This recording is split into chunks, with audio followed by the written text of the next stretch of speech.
Hey friends, I wanted to make a quick video to give you guys a real estate market update. This is going to be a little bit different than what I would normally do. I'm just going to keep this really short. I know I always say that, but this one will be under 3 or 4 minutes. I've had a few calls and texts recently from clients asking me if the market's going to crash. As a lot of people do, they've seen some things online, so I wanted to clarify what my opinion is on the whole thing. We're in a balanced market right now, which means values should hold steady. In a seller's market, what that means is that there are more buyers than there are sellers. There's not a lot of supply, but there's a lot of demand. In a market like that, which has been the market we've been in for a long time, values go up. And the more extreme it is, the more quickly values go up. In a buyer's market, the opposite is true. You have lots of sellers, not a lot of buyers. So you have tons of homes sitting on the market, offers not coming in on them. There isn't as much competition. You have lots of people trying to sell and no one wants to buy.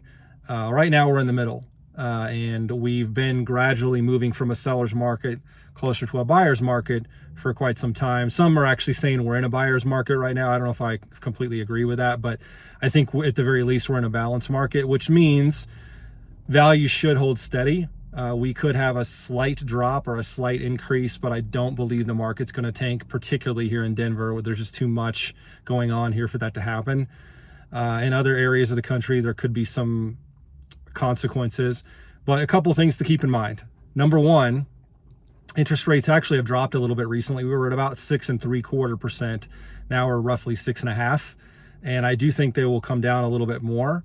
Now that the market is cooled off and things are a little bit more stable, I think that interest rates will start to come down a little bit, and that could push us back into a seller's market, which would lead to home value increases. So no, I don't believe the market's going to crash. We could have a 5% drop, which means if you have a $600,000 house, you might lose 30 grand of equity. But if that happens, I do think it'll be a short-term thing. We could also very well have a 2 or 3% increase over the next year, and you could get a little bit of value increase. It's a little bit up in the air at this point, but I don't think we're going to have a crash or that your value is going to drop 100K or anything like that. So I wouldn't worry too much about it. And again, I think once interest rates start dropping, it's going to bring buyers out of the woodwork. One last thing I do want to say is right now, you're generally better off renting than you are buying. And the reason for that in the short term is because your mortgage payment's going to be way more than your rent would be. But there's a few things that you want to consider, whether it's now or in the future. And that is, number one, when you're making a mortgage payment, so let's say hypothetically speaking that your mortgage payment is $2,500 a month, and you could rent that same house for $1,800 a month. Well, most people would be like, I'd rather just rent it for $1,800. But you got to remember that $2,500 isn't just disappearing into thin air. You have three things. Number one, every time you're making that $2,500 payment, a good percentage of that is going toward your principal balance.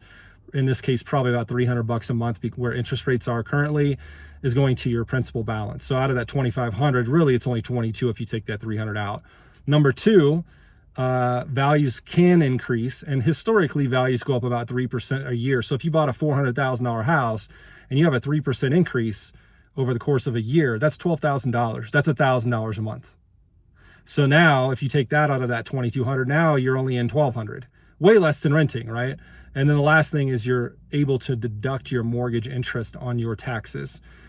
This is particularly useful if you are itemizing your deductions on your taxes. I don't really want to get too into that, but if you're, right now with interest rates where they are, if you buy a house, you have a lot of mortgage interest that you can deduct on your taxes, which reduces your taxable income, which basically means that you pay less income tax.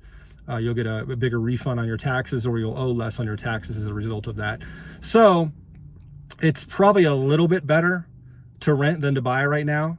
But when you factor in what's building over time, buying is still a viable option.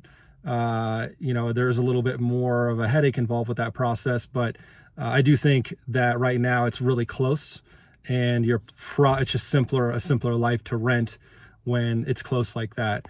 However, in the long term, buying is always going to be better. And I do think as interest rates start to drop, which they will, I was hoping that would have happened already, but we're going to eventually start dipping down below 6%, 5.5%. It might be 6 months from now. It might be a year from now. When that starts happening, the market's going to heat back up and we'll probably jump back into a seller's market really quickly because buyers are it's going to be a feeding frenzy.